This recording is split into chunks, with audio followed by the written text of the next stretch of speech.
2020년 우크라이나 빈니차주 마을에서 미스터리한 사건이 발생한다.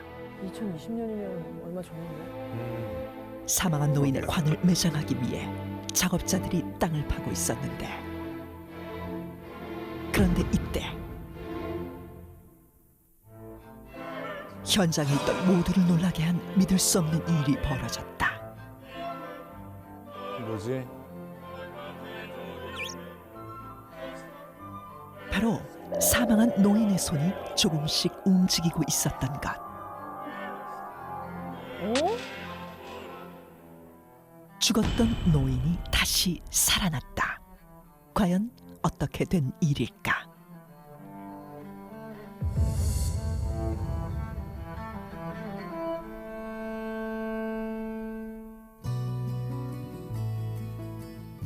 (2020년 2월 17일) 우크라이나의 작은 마을에서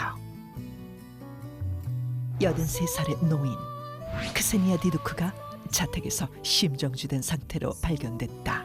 돌아가신 거지. 노인을 발견한 가족들은 즉시 구조 요청을 보냈고, 신고를 받고 온 구급대원들은 노인을 살리기 위해 노력했지만 안타깝게도 노인의 의식은 돌아오지 않았다. 결국 맥박은 정지했다. 가족들이 지켜보는 가운데 노인은 사망 선고를 받았고, 가족들은 슬픔 속에서 장례를 준비했다.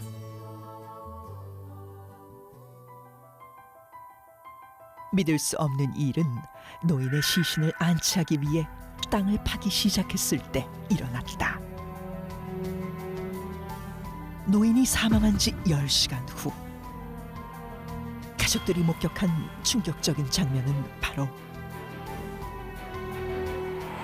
묘지 안장만을 남겨둔 상황에서 죽었던 노인의 손이 움직인 것. 놀랍게도 차갑게 식어 있어야 할 노인의 몸에서는 미세한 온기까지 느껴졌고, 어머나, 돌아가신 먹다가 게 아니잖아. 와. Поміряли її пульс, пульса немає. Зробили кардіограму серця, пряма лінія, серця немає. Зміряли тиск, тиска немає. Сказали, все, вже можете зеркала закривати, свічку засвітити. 이뿐만이 아니었다. 사망 이후 멈췄던 맥박이 다시 뛰기 시작했고, 싸늘하게 식어 있었던 체온 또한 빠르게 회복되었다. 가족들은 서둘러 노인을 병원으로 옮겼고, 사망한 지 10시간 만에 다시 깨어난 노인은 10시간이 지났는데. 가족들에게 자신이 본 사후 세계를 자세히 설명했다. 말이 안 되지 않아? 부활한 거야? 노인의 말에 따르면 정신을 잃었던 순간 천국을 방문했고, 어머. 그곳에서 돌아가신 아버지가 자신을 부르는 목소리를 들었으며, 천사인 줄 알았던 사람들을 쫓아 눈을 뜨니 다시 살아났다는 것이다. Я 20 років працюю лікарем-терапевтом, подібних речей я ще не зустрічала. Я почуваю помаленьку, полярник. 어머, 너무 정정하신데? 진짜 정정하시네. 응. 의학적으로도 설명이 불가능한 기적 같은 미스테리. 죽음의 문턱에서 아버지의 목소리를 듣고 다시 살아난 노인의 이야기. 우리는 이 미스터리한 현상을 어떻게 설명할 수 있을까? 처음부터 아예 그 죽음의 상태에 이르진 않았을 거다라는 게 제 생각이고요. 심장이 멈췄는데도. 제 생각에는 심장이 멈췄다고 판단을 의사가 했을 텐데 아마도 약하지만 심장 박동이 계속 유지됐을 가능성도 있고요. 그래서 돌아가시지 않은 상태라고 보는 게 맞죠. 아 근데 신화나 뭐 설화에서 나오는 인간이 아닌 신적 존재에게 우리가 부활을 했다라고 말을 하는데 과학적으로 인간이 죽었다 살아나는 게 가능하지 않겠죠? 제가 생각하는 죽음의 정의는 산 사람이 죽음이라는 상태에 도달한 다음에는 죽음이란 상태에서 다시 살아있는 상태로는 올 수 없는 그 상태를 죽음이라고 불러야 된다면 그럼 부활은 제가 생각하는 죽음의 정의와는 모순되는 거죠. 저는 생각이 조금 다릅니다. 아까 교수님께서 설명하시면서 이제 죽음의 정의 그리고 그것과 모순이 된다 이런 말씀을 하셨는데 어떤 사실을 설명하면서 정의 혹은 모순 이런 단어를 사용한다면 90% 확률 이상으로 물리학자일 가능성이 높죠. 말씀하신 내용대로만 보면 그런데 저는 다른 여러 가지 기술을 이용해서 다시 원 상태로 돌릴 수 있는 경우가 분명히 있을 것이거든요. 좀 극단적으로는 뭐 세포 하나를 냉동해가지고 오랫동안 보관했다가 나중에 다시 되살린다 이런 것들은 요즘 뭐 산부인과에서 시술도 많이 하고 있죠. 개구리 같은 단순한 동물들은 실제로 냉동 보관해서 시간이 지나서 다시 되살리는 걸 하거든요. 그래서 그런 현상이 일부 가능할 수도 있다라고 저는 이야기하고 싶습니다. 사실 살아나는 것이 가능할 수 있다라는 증거들이 꽤 있어요. 근데 개구리가 죽다 살아난 거, 금붕어, 이 냉동인간에 대해서는 또 딴지를 걸고 싶어졌어요. 왜요? 왜냐하면 우리가 세포를 얼려서 세포 수준에서 그게 이제 잘 작동하도록 하는 건 가능하지만 뇌랑 사람이 정말 죽었는데 살아나게 하는 것은 아직까지는 과학자들은 약간 저거는 불가능한데, 저 레벨에 살아나는 건 불가능한데 라고 얘기를 하고 있긴 합니다. 근데 심장의 경우에는 우리가 죽었다라고 진단을 받았는데 살아난 케이스가 있습니다. 이게 의학계에 최초 보고됐던 게 라자루스 증후군이라고.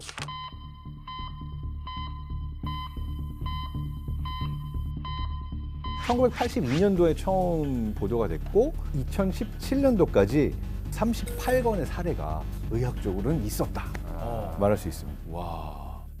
근데 계속 드는 질문이 그럼 죽은 것은 뭘까? 죽음은 뭘까? 뇌가 멈춰야 죽은 건가요? 맞아요. 그 기준이 정확히 어떤지. 여기서 좀 조심스럽게 말해야 되는 것 자체가 우리가 살아있다 죽어있다의 정의 자체가 정말 과학적으로 보면 생각보다 어려워요. 법의학적으로 어디까지가 살아있다 죽어있다라고 정의를 내린 거를 우리가 현재 삶과 죽음의 기준으로 보고 있는 거지 이게 정말 살아있다 죽어있다를 저도 이게 신기했던 건데 정말 완벽한 정의는 없는 상태예요. 맞아. 네, 그리고 더 충격적인 거는 장 스페르망이라는 분이 통계를 제시를 했어요. 그러니까 지난 2000년 동안 유럽에서만 400만 명의 사람들이 산채로 땅에 묻혔을 거다. 산채로 땅에 묻혔을 거다. 라고 하는 이야기를 하는 거예요. 오, 400만 명이요? 400만 명이 생매장을 당했다. 아니 이렇게 볼 숫자도 수가 있어요. 너무 많고. 어떻게 추정했는지는 지금 판단할 수는 없지만 네, 꽤 많다는 거는 그러니까요. 그 대표적인 얘기가 왜 나왔냐면요. 우리 영화 보면 제일 자주 나오는 장면 있죠. 이 기계를 가져서 전기 쇼크를 쫙 줘가지고서는 맞아. 사람이 이렇게 막 이렇게 반응을 보이고 네. 갑자기 심장이 다시 뛰기 시작하잖아요. 네. 이 CPR 기술이 1960년대에 생겨났어요. 그러니까 사실은 현대 기술로는 충분히 살았을 사람들이 그 당시에는 심폐소생 기술 이 CPR이 없던 상태에서 죽은 것으로 인정이 돼가지고 묻혔을 거다라고 하는 통계입니다. 무섭다. 근데 이렇게 관 속에서 살아난 일들이 너무 흔하다 보니까 당시에는 죽음에 대한 공포보다는 죽었는데 살아나는 것에 대한 그런 공포도 더 컸을 것 같아요. 그렇습니다. 19세기에 이런 풍조가 유럽과 미국에서 좀 많이 유행을 했었죠. 뭐 유명한 작곡가 쇼팽 자신이 산채로 묻히는 것이 너무 큰 공포다. 이런 글을 남기기도 했다고 하고요. 정말로 유명한 사례로는 미국을 대표하는 문학가 에드가 앨런 포 같은 경우에 이 주제에 되게 집착했어요. 에드가 앨런 포의 대표작 중에 하나가 때이른 매장, The Premature Burial이라는 단편 소설을 썼어요. 그 글을 읽고 또 그 공포가 더 확산되기도 했었는데 그렇다 보니까 한창 때 이런 공포가 심할 때는 역으로 자신이 만약에 사망을 했다라고 판정이 되면 최소한 산채로 묻히는 일은 없게 아예 뭐 이렇게 심장을 뭐 제거를 해달라라고 한다던가 뭐 목과 몸을 분리를 해달라 묻기 전에 처리를 해달라라고 유언을 남기는 그런 사례도 있을 정도였다고 합니다. 그 19세기에는 말씀하신 것처럼 이런 죽었다 살아나는 그런 사례들이 관찰되면서 사람들이 생매장에 대한 공포감이 굉장히 확산됐대요. 그래서 심지어는 19세기에 관의 구조에 대한 특허 같은 것들이 많이 나왔다고 합니다. 어떤 구조가 나왔어요? 한번 멘트를 보시죠. 깔아달라 이런 건가요? 이게 관이에요? 예, 어떤 거 같으세요? 되게 뚫고 나올 수 복잡하게 생겼는데요? 열고 나올 수 있어. 네. 아 그러네 문이 있네. 이게 당기면은. 이 관 안에는 여러 가지 구조가 함께 있어요. 이 사람이 일어나서 위로 올라가기 위한 사다리 같은 그런 구조도 있었다고 알려져 있고요. 바깥에 있는 분들에게 내가 살아있다라는 정보를 알려야 되니까 칠 수 있는 종 어머. 그런 것도 있었다고 어머, 해요. 웬일이야. 관이 꽤 비쌌겠네요. 비쌌겠어. 솔직히. 와 근데 오죽했으면 저런 특허가 나왔을까. 그러니까 사람들이 얼마나 이걸 두려워했는지 알 수 그러니까요. 있는 거죠. 종은 좀 무서운 게 제 생각에 갑자기 공동묘지에서 종소리가 들리면 사람들이 가가지고 꺼내주기보다는 도망갈 것 같아요. 근데 마침 그때 누가 위자보드를 하고 있었더라고요. 아 진짜 19세기 얼마나 사람들이 이런 식으로 죽었다 살아났으면 그죠? 이런 강까지 나왔겠습니까? 그런데 앞서 저희가 봤던 영상은요. 네. 2020년도의 일이었습니다. 의학이 발달한 21세기인 요즘에도 여전히 죽었다 살아나는 사례들이 들려오고 있단 말이죠. 혹시 들어본 적 있어요? 여러분들 주변에 죽었다가 살아난 사람. 흔히 임사체험이라고 얘기한다는데. 병원에서 저는 이제 MRI 어시스턴트를 여러 번 했었는데 거의 죽기 직전에 이제 환자 마지막 체크를 하러 빠르게 이제 MRI 넣는 경우들이 있어요. 그럼 이분들은 사실은 그 안에서 돌아가시는 분들도 계시고 다시 살아나시는 분들도 있는데 보면은 이제 뇌의 일부가 파괴되어 있는 경우들도 있거든요. 근데 그런 경우에 또 많이 뭔가를 봤다 또는 내가 이렇게 경험했다라고 기억하시는 케이스들이 있기는 합니다.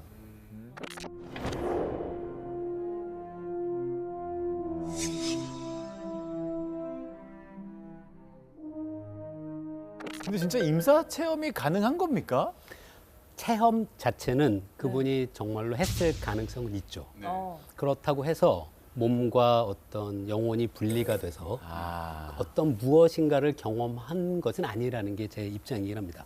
그 진짜 그런 사람들에 대한 연구는 조금 오래됐더라고요. 그 1892년에 임사체험 연구가 처음 시작했는데요. 미국의 지질학자 알베르토 하임이라는 분이 본인이 직접 임사체험을 했었대요. 그리고 그걸 계기로 해서 연구를 시작했는데요. 임사체험자들 사례를 분석하고 발견해낸 놀라운 공통점이 있어요. 어떤 공통점입니까? 그건 바로 밝은 빛을 본다입니다. 밝은 빛을 본다.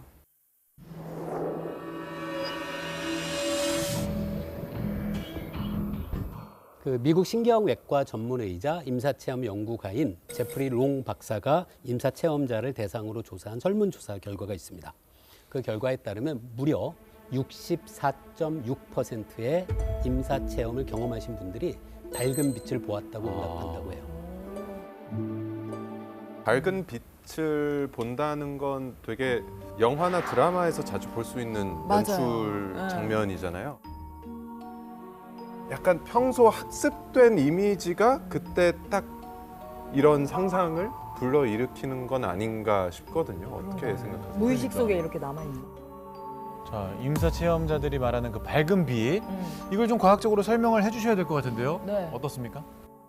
죽음에 이르기 전에 심장 박동이 정지하면 우리 뇌로 전달되는 혈액의 양이 줄어들 수밖에 없어요. 그러면 뇌 안에서 일어나는 여러 가지 정보 처리 과정에 문제가 발생하는데요.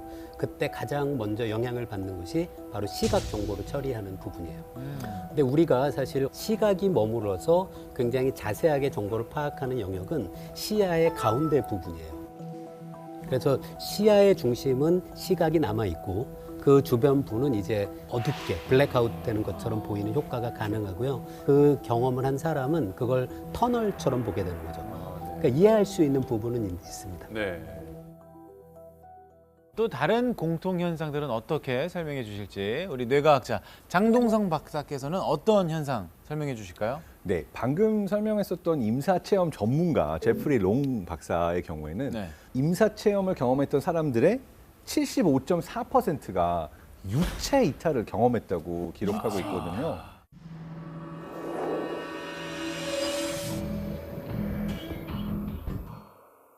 이게 가능한 일입니까? 유체 네. 이탈? 그러니까 유체 이탈 자체는요 네. 불가능하다고 봅니다. 그러니까 이거는 뇌가 만들어낸 환각이에요. 유체 이탈에 대해서 많은 사람들이 믿는데 그 사람들이 공통적으로 가지고 있는 믿음이 영혼이 있고 육체가 있다라는 믿음이 있어요. 근데 이런 분들은 이 유체 이탈이 내가 일어났다. 내가 내 몸 위에 떠가지고 나를 봤다. 정말 분리돼서 딴 곳에 갔다 왔다. 이런 이야기들 하거든요. 근데 실제로 스위스의 한 연구진들이 유체 이탈을 경험했던 사람들의 뇌에서의 어떤 공통점이 있는가를 봤더니 특정 부위에 이분들의 리전, 그러니까 일종의 마비가 일어난 거예요. 이 경험을 할 때 이 경험이 여기에 장애가 일어났다 바로 일어나는 게 아니라 내가 미리 가지고 있던 믿음과 비슷한 것들을 환각으로 경험하게 되는 거죠.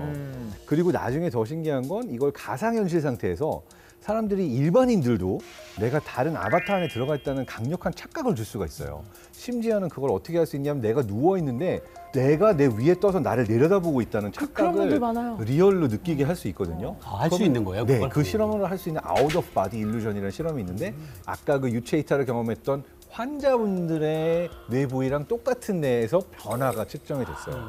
그래서 사실은 진짜 내가 경험했어라고 말씀을 하시지만 네. 뇌과학의 입장에서 보면 이거는 환각이다.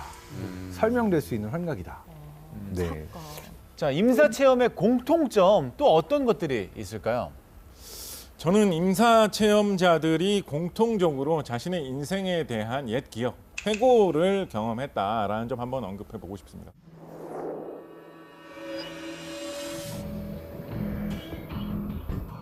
그러니까 해고. 해고를 경험했다는 게 보통 필름처럼 막 뭐 지나간다, 주마등처럼 막 스쳐 지나간다 이렇게 얘기하는 것처럼. 네. 실제로 미국의 임사체험 전문가 지금 계속 언급되고 있는 이 제프리 롱 이분이 조사를 한 바에 따르면 임사체험 중에 자신의 과거를 되돌아보는 체험을 했습니까? 라는 질문에 22.2%가 그렇다라고 대답을 했다라고 합니다.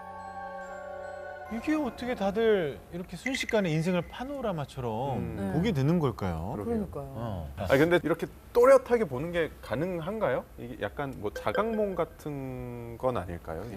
이 자각몽이라는 게 되게 재밌는데요. 자각몽이라는 건 내가 꿈을 꾸고 있으면서 내가 꿈을 꾸고 있는 걸 알고 있는 상태인 맞아요. 거예요. 그럴 때 있어요. 근데 저는 예전에 꿈 꾸다가 만약에 뭐 가령 마음에 드는 사람하고 뭐 데이트하는 꿈을 꿨다. 아, 근데 꾸다가 너무 깼어. 괜찮지. 근데 깼는데 진짜 내가 이걸 어떻게든 이어야겠다 해가지고 진짜 근데 다음날 또 이어지죠? 이어졌어요. 우와. 그 자리에서 저는 그래서 내가 남들이 가지지 못한 이런 뭐가 좀 특출한 이런 게 있나. 네. 그럼 저 같은 사람은 자각몽 훈련이 잘 된 사람. 자각몽이 되기 때문에 당장 피험자로 모셔서 이제 센터에 가서 한번 실험에 참가를 해보시면 잡아가나요? 좋을 것 같습니다. 신기하다. 저는 사실 화학인의 한 사람으로서 명쾌하면서도 강력한 답변 하나를 궁리하고 있었습니다. 뭐죠? 모든 문제는 사실 항상 화학적인 해답이 있습니다. 2019년에 벨기에의 한 연구진이 지금까지 보고된 15,000건의 임사체험 사례과 가장 비슷한 효과를 줄 수 있는 약물들을 살펴보다 보니까 그중에 의료용 마취제라든가 이런 용도로 종종 쓰이는 DMT라는 물질을 이 물질이 투여되었다면 이 물질에 의한 환각 현상으로 저승을 경험하는 것과 비슷한 체험을 사람에게 줄 수도 있겠구나라는 추정을 하게 되었다라고 합니다. 2018년에 영국의 임페리얼 대학 연구진은 13명의 실험자들에게 의료용 마취제를 잘 골라가지고 그게 뭔지 말 안 해주면서 살짝 주사를 했는데 그 13명 모두 전원 나 지금 천국에 지금 잠깐 갔다 온 것 같다 라고 이야기를 했다라고 합니다. 그러니까 아마도 이런 식의 어떤 뭐 여러 가지 약물들의 투입으로 인한 부작용이 아니었을까 생각해 볼 수 있다라고 말씀드릴 수 있겠습니다. 그러면 그 환각 물질의 마취제 때문에 임사 체험과 비슷한 경험을 만들어낸다는 건가요? 네, 사실 이게 저도 충분히 일리가 있는 추정이라고 생각을 합니다. 왜냐하면은 우리가 굉장히 아플 때도요, 갑자기 아픔이 다 사라지는 경험을 하잖아요. 이게 뇌 안에 모르핀, 그래서 엔도르핀이 이제 분비가 되면서 우리가 아픔을 순간적으로 잊게 되는 건데 네. 뭔가 죽기 직전의 상황은 약간 비상 상황이고 그러다 보니까 뭐라도 내가 갖고 있는 경험들 안에서 다 꺼내보려고 하는 노력이 일종의 이제 인생 회고처럼 오지 않았을까. 이거는 정확한 연구 소스는 모르겠는데 그냥 저 개인의 뇌과학자로서의 추정입니다.